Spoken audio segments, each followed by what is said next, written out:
So, after 4 months here on Magnetic Island, I'm finally setting off.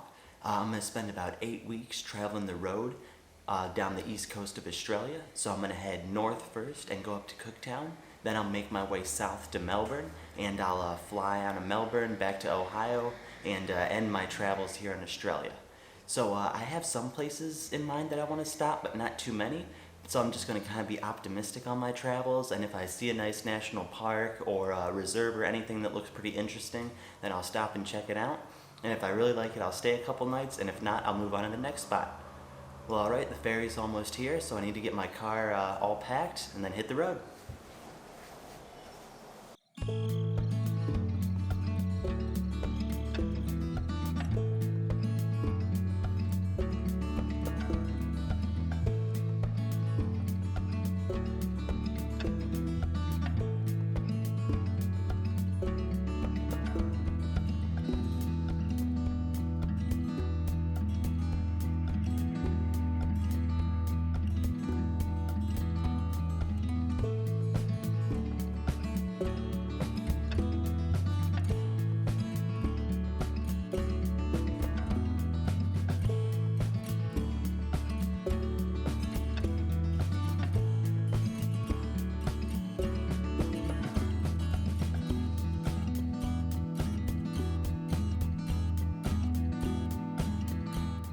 So I'm here at Wallaman Falls. I just set up camp, and now I'm going to go to the actual falls. The campsite's maybe a half-mile away from the falls. So with my camp set up, now I'm going to go to the falls and then check it out and then do some photography of it tonight.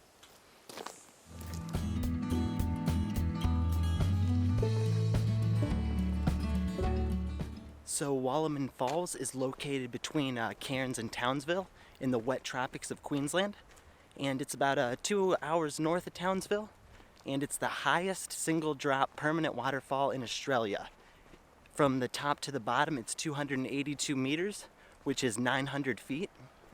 So there are some lookouts up top, but I'm working my way down to the bottom where I'm going to photograph it tonight. And it's a pretty steep trail to get down there, but it's paved so far, so it's pretty easy. But yeah, I guess the end is kind of a rough scurry, but I guess we'll see.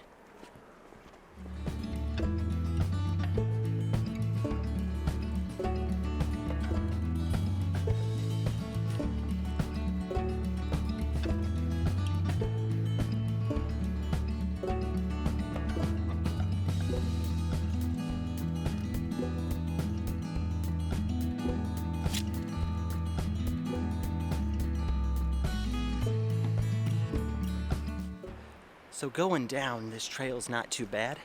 It's a very steep grade and it's full of nothing but switchbacks the whole way. But I think the going up will be a little bit more challenging. But still, I think the views at the bottom will definitely be worth it.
So I've made it here to the base of the falls, and it's just spectacular. The view is pretty amazing. Now I wanted to get kind of close down by the base of the falls, but it's a little bit challenging because the rocks are so slippery. It's like kind of impossible to make it down there. And even if I did, I'd be too close to, even with my wide angle lens, I wouldn't be able to get the whole waterfall in frame. So what I'm gonna do is I'm just gonna set up right here and take an image. And then I think I'm gonna hurry back up to the top for sunset and take an image from the top. Just because there's not really gonna be any dramatic light down here. So as you can see, there's some light on the canyon wall there, but that's gonna soon be fading. So I'm gonna get my camera set up, make a composition, and then take a picture.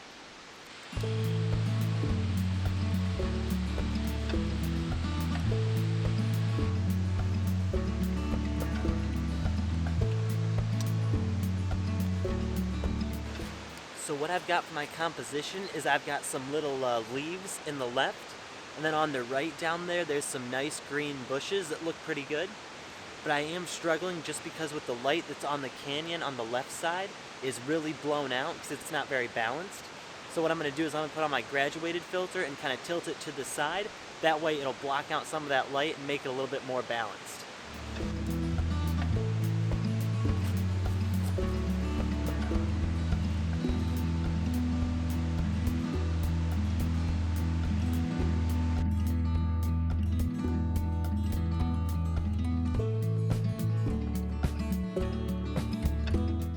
So I think the image is turning out okay. I'm not too happy with the composition, but I think it's all right.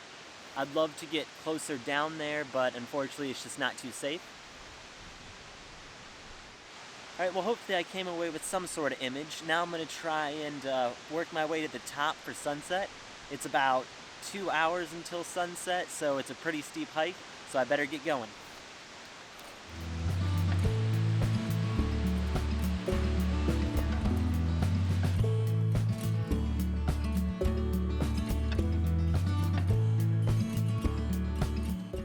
So I've made it about a third of the way up so far. Needless to say, it's a lot harder going up than down. And we still have about an hour and a half before sunset, so I might just make it in time, as long as I don't take too many breaks.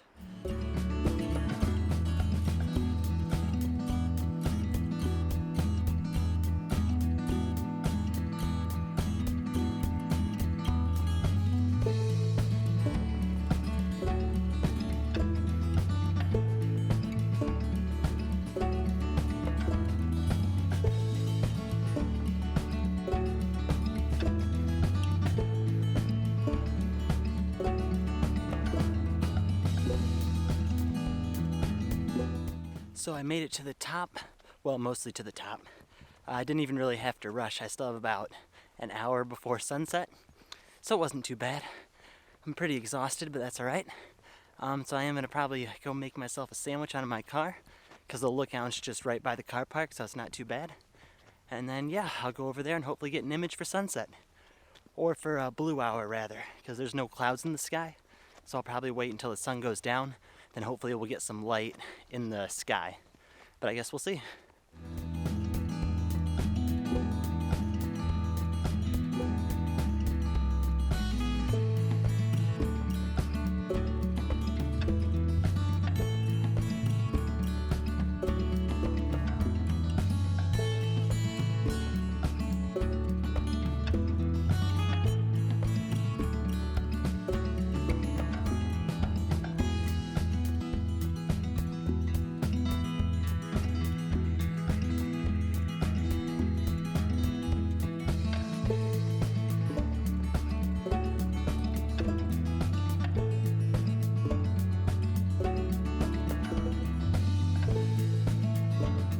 So I'm all set up here at the overlook.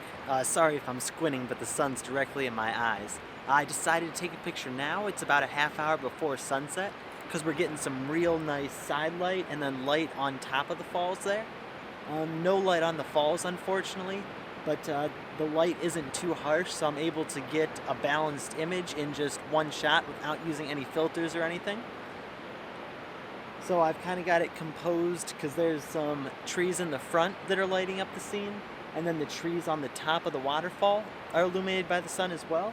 So that kind of frames it a bit. It frames the waterfall with the light. And then you got the dark cliff and the waterfall that I've got a little bit left of center. So I'm just shooting at 1/13 of a second, ISO 100, f11. And I'm just focusing right on the waterfall. And yeah, with my histogram, nothing's blown out, the shadows aren't blown out, or the highlights aren't blown out. So I'll be able to post-process this image by bringing up the highlights and bringing up the shadows to make them balanced, and it should come out pretty good. And then I'm framing this shot just right, because since there's no clouds or anything in the sky, I'm cropping it so I'm cutting out the whole sky. and then I just have the trees that are above the waterfall there.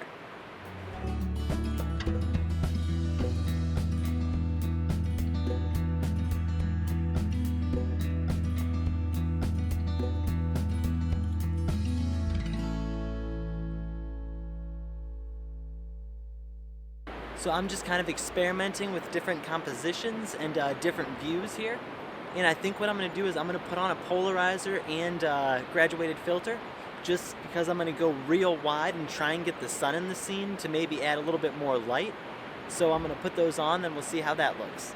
So even with the 3-stop grad and the polarizer, the sky is still way blown out because it's too much of a high dynamic scene because the sky and sun is so bright and the falls is so dark. So I'm going to try and bracket my images, so I'll expose for the falls and the cliffs, then I'll expose for the sun, and then maybe combine them later. But I kind of don't mind how it looks with the sun and the sky blown out, because it kind of adds a nice little effect to it. And I'm also getting some sun streaks as well, which I'm trying to block the sun with my hand, but it's not working too well. But again, I kind of do like the sun streaks, and I think they add just another little element to the image.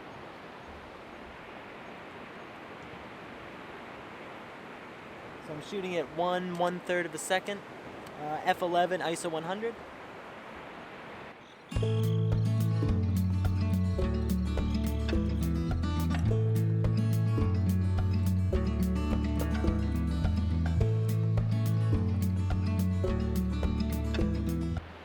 So the sun's gone down and I'm still taking some images.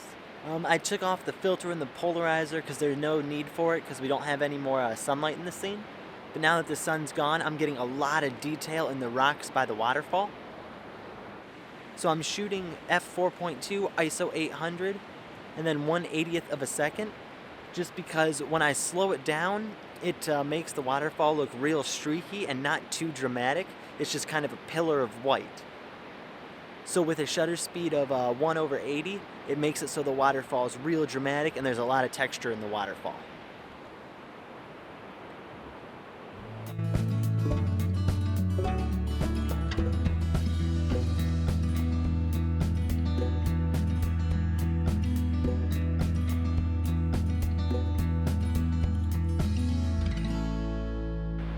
So that's all for today's video. I got a couple decent images that I'm happy with. I do kind of wish that I spent a little bit more time at the base of the waterfall finding a better composition, because I'm not too happy with the composition I got down there, but it was just very slippery and there was just so much spray from the waterfall. It was so hard to keep my lenses clean without water and everything. But yeah, it was a good hike down and a pretty tiring hike up, but I made it. Tomorrow, I'm not too sure what I'm going to be doing yet. I think I'm going to be heading to Eddy Bay with the hopes of photographing some cassowaries. So thank you very much for watching. Hope you enjoyed the video, and I'll see you later.